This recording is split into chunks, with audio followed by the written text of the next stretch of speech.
And at that time it was considered that fighting aerobatic needed to be therefore needed to be very handy. The Pups was the ultimate early World War fighting aeroplane. It was delightful to fly, very light and responsive. It only had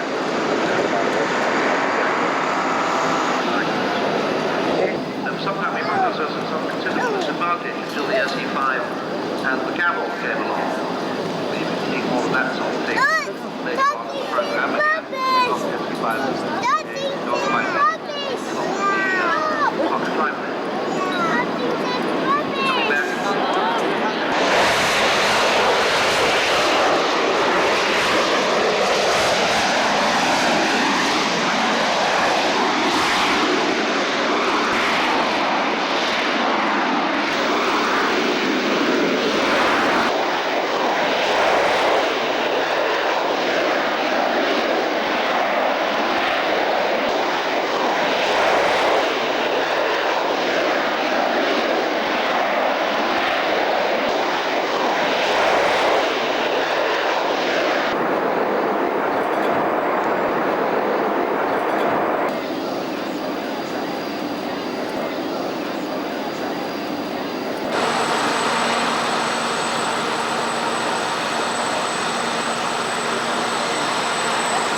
They're taking off to clear and hold now. Then we're due to have the Skyhawks landing. That's the aerobatic duo RF4s. They've been away to Latuke, presumably for lunch, the way one does. And they're running back in. They're doing a lot of continental displays.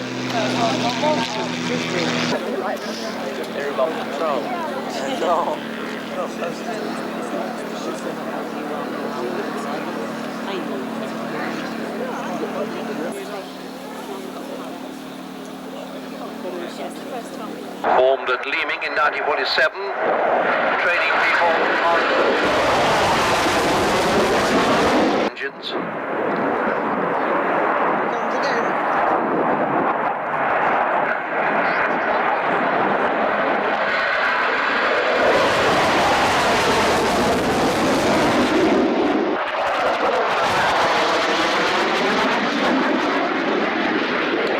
Current government cancelled the supersonic vertical takeoff aircraft, the P-1154. A strike and attack mission that's been taken over by Jaguars and also by Tornadoes.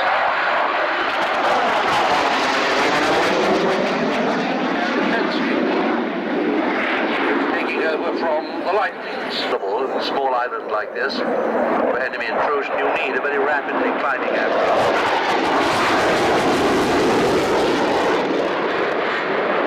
Like the Phantom or the Lightning. The 3 Squadron and Treble 1 Squadron live with the Phantom FG-1s.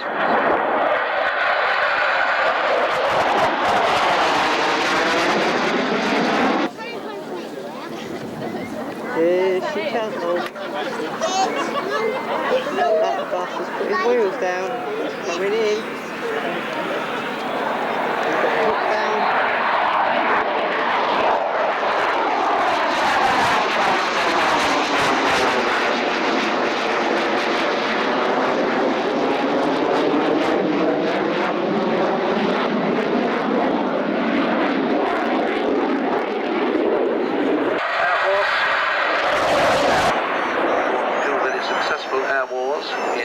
Air Force in their original strike role took over from the...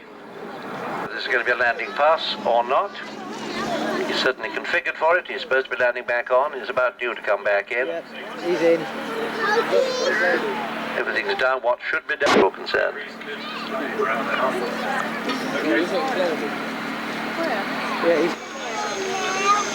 They were landed as far up at the top end of the runway today, and they've 526 leading the 3 unbelievable creekeries. And they will do a few maneuvers together before these Lynn breaks away. It's the thing I discovered the other day about the French language.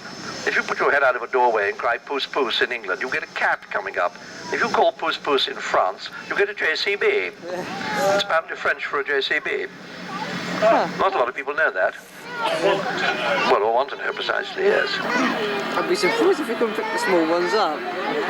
Just. If you didn't get a look at them on the ground as they went past, you can see the characteristics of them quite clearly. One of the interesting things about them is the quite deep chord, full span ailerons. Being non-Morgan again, please, non-Morgan. Would you please join your pilot or the standing on the wing act at the commentary? commentating point. Non-Morgan, please, to the commentating point as soon as possible.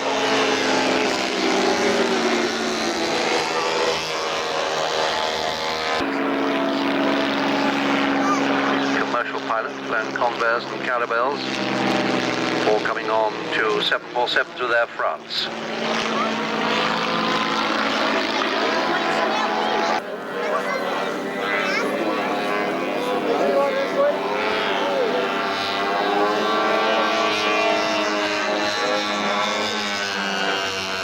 He's also a collector of old cars. Now that's the Slynn pilot. One of the Creaky's Eve Paris-London non-stop international speed record for Class C1A.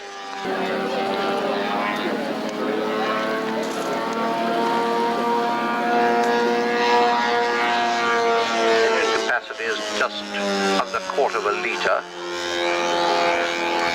Hardly.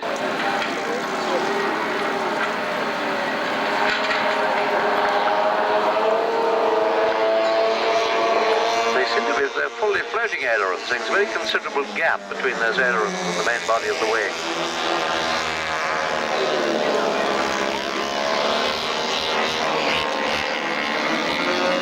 Closed up in a very tight wake. When you think that with 30 nominal horsepower and not an awful lot of reserve, with very small underpowered aeroplanes, I have an enormous admiration for what they're doing. Harrier is wound up. Now, what have we got for you next this afternoon? I believe it to be a Harrier.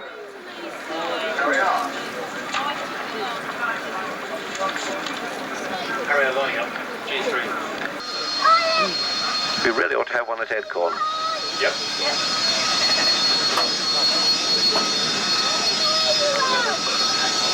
Yeah, I wonder what they cost. It doesn't say here. Oh, £5,000 complete. That's not at all expensive. Nice thing to get a twin rating on, isn't it? Very good.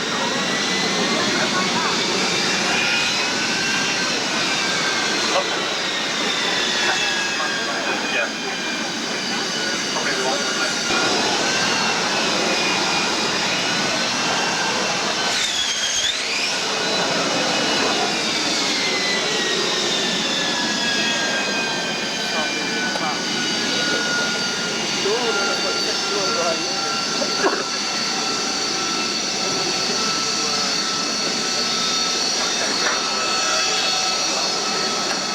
Where's my area? There he is.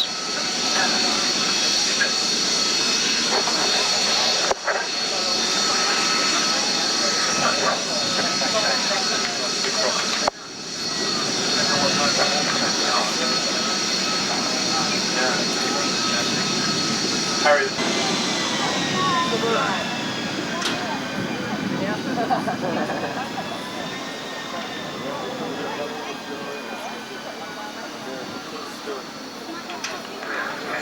Harrier on the move. He's, I think, had to reposition. I think somebody was using the bit of grass or tarmac that he was planning on using.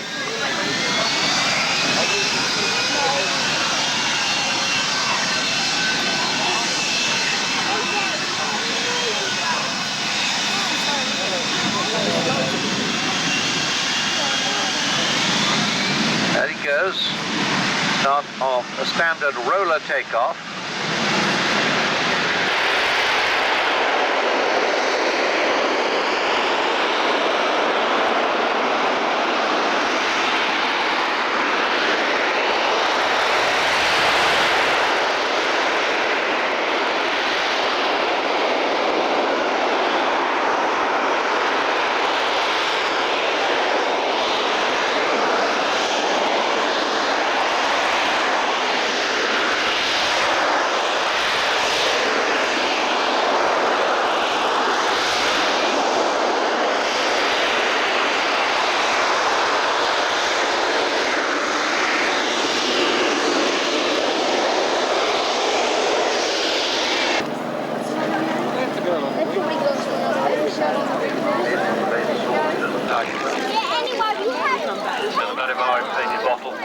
Lost children, separated parties.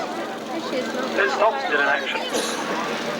Tiger Moth is a still star.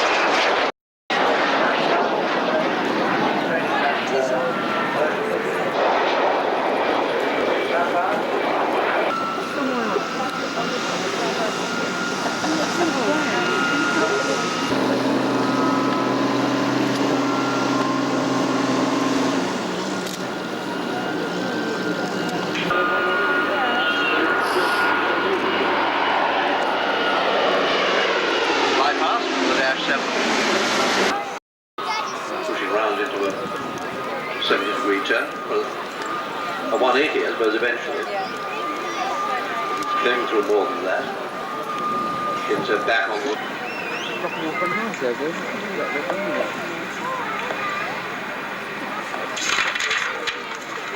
What's happening at the Marlborough pit stop? Well, I reckon the Skyhawks are probably still there.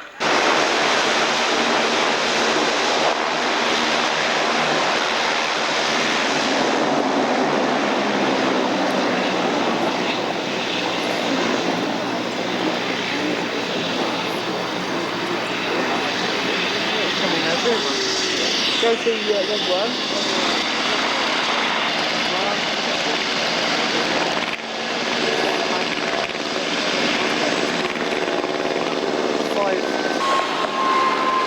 Now the rampart clear, Dash 7 is backtracking, and World War I gets its stride on the grass on the far side. On the triplane pursued by a whole string of SE-5As.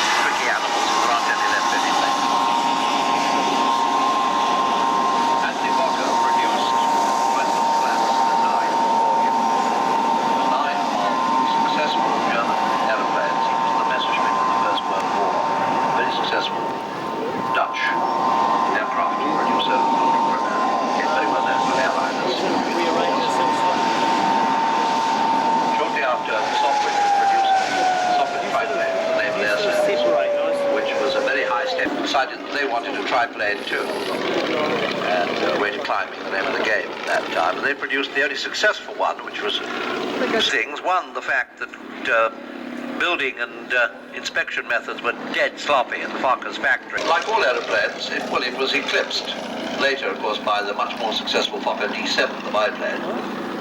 But there were one or two pilots, and they amongst the most successful, who felt really at home in the triplane and wouldn't fly anything else. And one of them, of course, was Baron Manfred von Richthofen. 80 victories, the leading official ace of the First World War. Nobody really knows how many airplanes anyone shot down in the First World War. And I don't know that with the Red Baron, he had 7 different triplanes at different times. And in the last of them, on the 21st of April 1918, inside Bertong, up in the Somme Valley, he was shot down and killed in the course of a confused fight with 209 Naval Squadron, RAF it was then, X-9 Naval, with everybody else butting in. Australian machine gunners were shooting at him, the crew of an RE-8 were firing at him from off to one side. There was an Australian officer with a pistol who claimed him. He was found sitting in the noon sky. Flight of 5 SE-5As controlled the sort of open straggling formation that was used. These are 7/8 scale replicas, beautifully made. Some of them from... Or the fighter in those days was the Jagd 16. And one day, he ran into, came round a cloud, and he ran into, which was then the crack Royal Flying Corps Squadron on the Western Front, led by Major McCudden, VC. And they were good, they were very good, the time. I don't know how long the fight actually lasted. He put bullets into every single one of them. They were all, with one exception, they were all crack pilots. One was a young man called Rhys Davids, who was on his first flight over the line.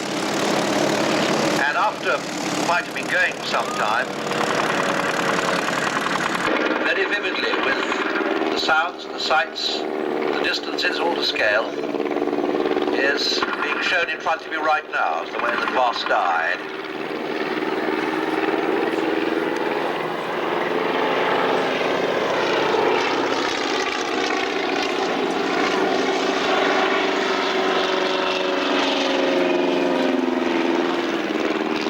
Invented. There's no fixed fin, as you can see on the Fokker. There's absolutely nothing at the back end to give you any inherent stability.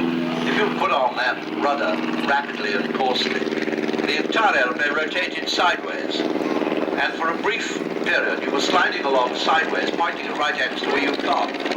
At that point, your astonished opponent went charging past you, and all you had to do was squeeze the trigger and wait while he flew past your guns. And this is what Voss used to do with great success. The First World War, as far as I know, was entered and done rather well in a national aerobatic competition flying soft with camel. And by the way, that was in the Squadron Trophy about 10 years down tail slide. And for Yak came up with a more modern aeroplane based on this C-50. And they trained and they trained and they trained. Now a new Yak 50, must be pushing about 4G minus 4G round the back side of that vertical 8. Pushing blood into odd corners of your body. You can well imagine that although this is in a sense a sedentary occupation, sitting in an aeroplane, you have got to be very, very fit to fly an aerobatic sequence like this. Constant changes of G and of acceleration. Very, very exhausting, even on a trained pilot. If you're even marginally out of practice, you have to remember the lead time for control response in to change or stop it at exactly.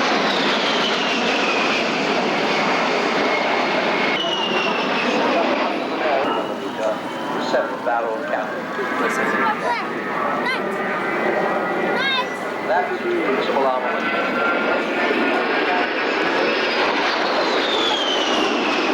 Rounds to give a number of concentrated bursts of fire.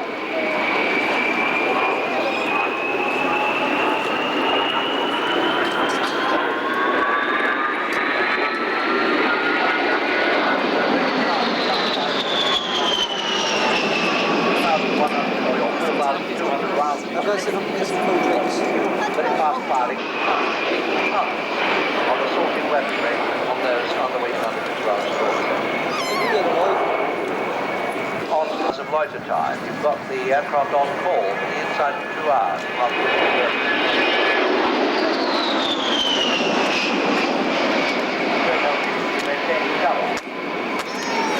Brass shell, and it can survive and still fly.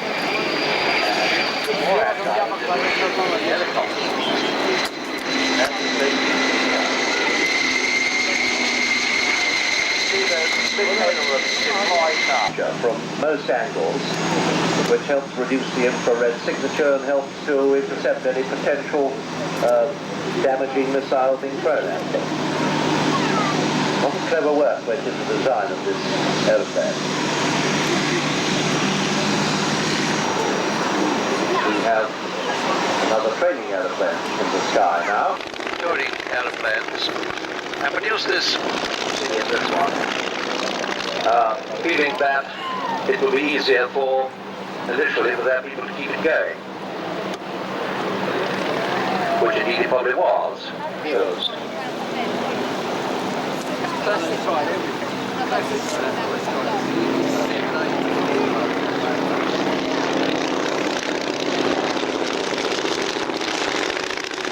Ryan, and it was a comparatively heavy aeroplane. There's a metal fuselage, which was unusual in those days, and it comes downhill like a stood looking at that time. Only in the engines.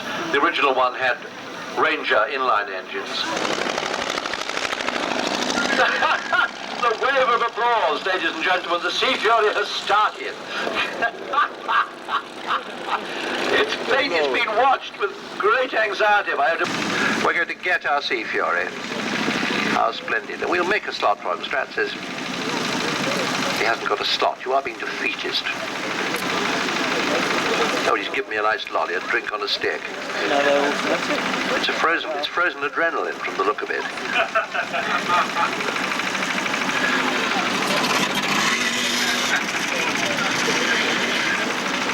Well warm.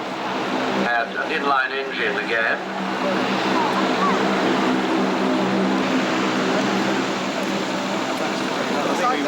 No, it's rather complex undercarriage system, lever suspension system. That will no doubt be the Falcons going off. Falcons taking off. Past 5, yes, so they'll have plenty of time to get up to height if we...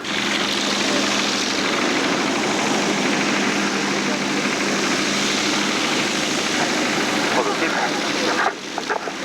Sea Fury is getting mobile, there's no doubt about that.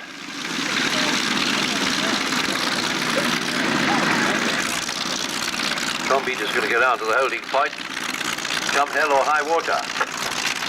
Plagued a bit. This has been a memorable day at Biggin Hill. Wait and see.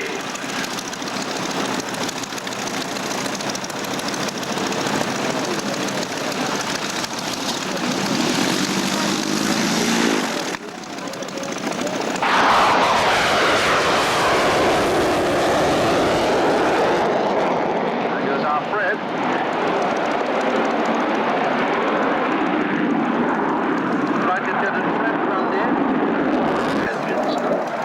With the new Fox Hunter radar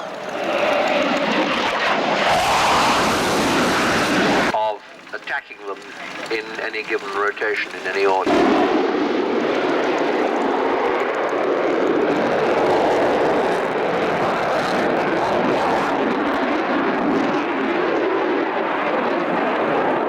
Tornado, a variable geometry aircraft. The wings can be locked in position in any one of 3 positions, swept fully forward for takeoff and landing. Right. In the medium position as they are now.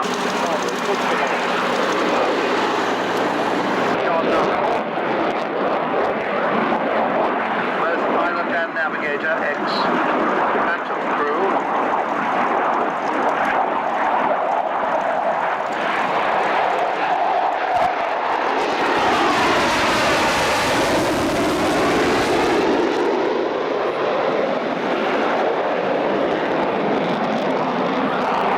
On the Tornado, like the aircraft, the product of multinational design and construction. They are the Turbo Union RB199, very powerful engines with reheat. This is the battlefield Tornado deployed in Germany and also in Britain in number 1 group. And the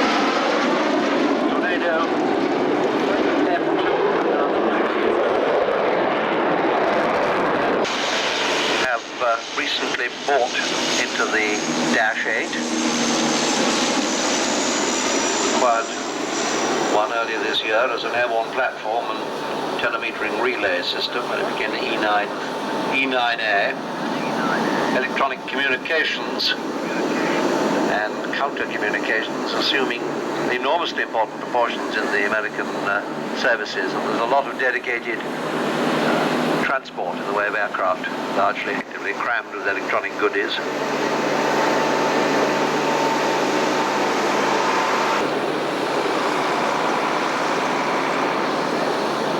It's a quiet aircraft, one of the greatest in Air Force at Digby. 400 series.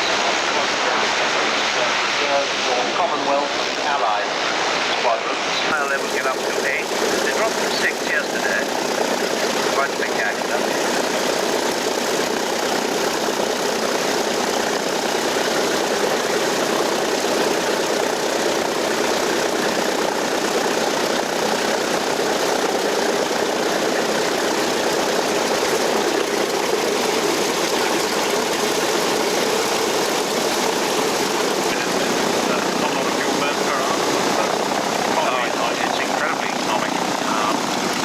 Say how economic it is, otherwise people won't think we're worth the money we charge. But in fact, it's About a 3.5-hour endurance on a tank of some 8 gallons, cruising at about 105, 110 miles per hour. Alright, you're doing displays in England, are you, like many other display teams going abroad? Yes, if anything, the Skyhawks team actually does more work in the European display circus than just about anybody else working from the UK, I should think, throughout Western Europe.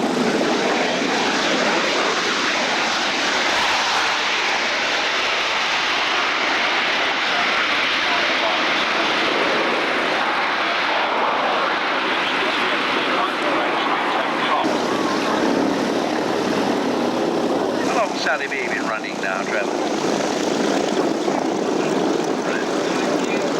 More, must be 10 or 12 years at least. New lease of life when she got the 4 new Wright cyclones from the Royal Air Force Museum, which was a great piece of luck. They'd had a B-17G donated to them by the United States Air Force, which had 4 engines in very good condition, and they agreed to hand them over to Sally B in exchange for the rather worn out, rather clapped out ones that we had.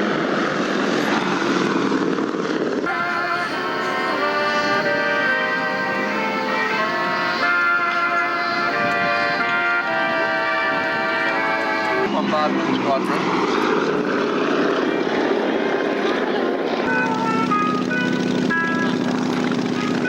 After the 447th Bombardment Group at Ladminster at the end of the war. Telling me used to be resplendent.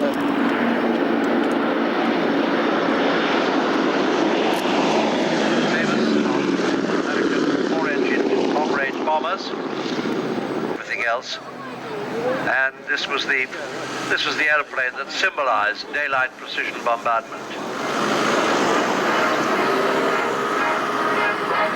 General Doolittle, who led the Tokyo raid of 1942, was in charge of building up the 8th Air Force in Europe. They handed it over to Aerobatic, putting me into the air.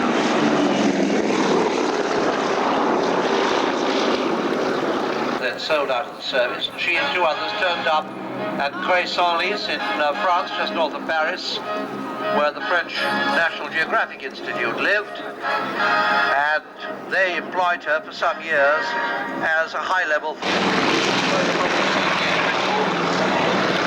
instructors, several parachute instructors in Rice Lord. No, flight level 120, it is. The smoke is on, and out they come. Units. The parachute is building speed up to about 125 miles an hour as they come down under free fall. In the stable position, you can track around the sky quite a lot by moving your arms and legs. Somebody got a running start down there in the middle. This gives you a very good idea of the extraordinary maneuverability of these modern canopies. You'll see the team now all tracking back in. You can cover the ground at about up to 25 miles an hour in the high-speed configuration. You can slow down to 10 to 15 miles an hour on half brake, and on full brake you're down to 0 to 5 miles an hour forwards. You'll be more about that, so they come down a bit lower and you're able to see them. It's a short walking show, isn't it? Yeah. For that matter, at the trailing edge, as if you were using aircraft controls on a tailless aircraft, which is virtually what you've got. Little squares of fabric above the head of the parachutist is a brake designed to slow the opening of the canopy. Control yokes stall the canopy onto the ground.